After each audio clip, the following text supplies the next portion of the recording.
It's Wednesday night, and we're at the Kingsport Renaissance Center where the Kingsport Theatre Guild is preparing and rehearsing for their Friday night showing of Agatha Christie's most popular murder mystery, And Then There Were None. Based on her novel, 10 Little Indians, it's definitely worth the price of admission.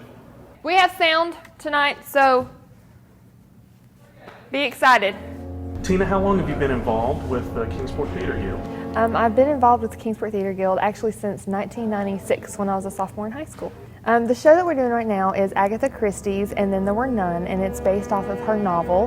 And it is about 10 people who are brought to an island, and until they get to the island they don't know each other. And once they're here, they are accused by an anonymous voice as to murders that they have committed, but they can't be convicted of in a court by trial. And so they continue to be, they are tried here on the island by this unanimous person, and they are each killed off one by one according to the old nursery rhymes of 10 Little Soldiers. Murder mystery.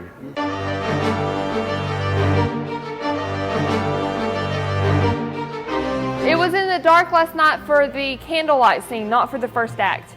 And for the first time through, just sit with me and we'll watch it and talk about it and what needs to happen backstage, and just so you kind of figure out what the story is that's going on, and then we'll figure out, you know, what exactly you need to be doing backstage. This is Vic. Hi, Vic. Okay. Vic is our new General McKenzie. So he has been looking at some of the lines. I haven't got a chance to talk to him about any of the blocking. I heard you talking to some of them though, sort of, about what goes on.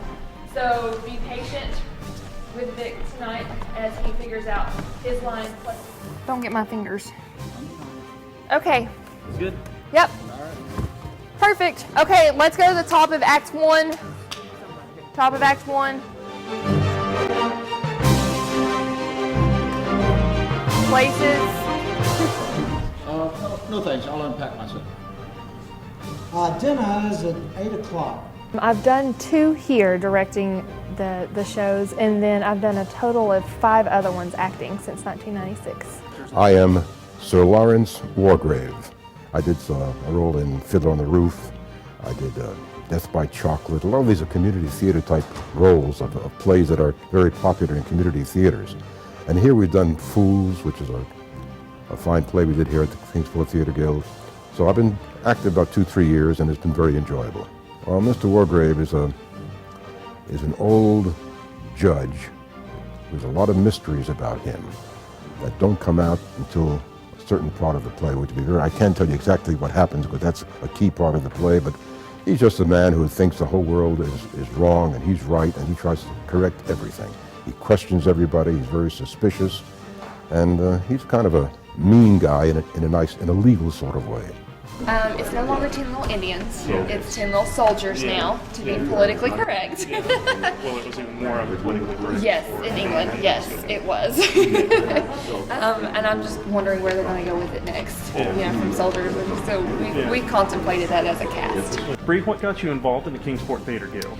Our director, Tina, her and I went to school together at Northeast State, and she called me up when she started directing over here. She was like, hey, I need you to come audition for me. So I did. This is my second with Kingsport. I've done about 9 total, a lot with Northeast State, but only 2 here, yeah.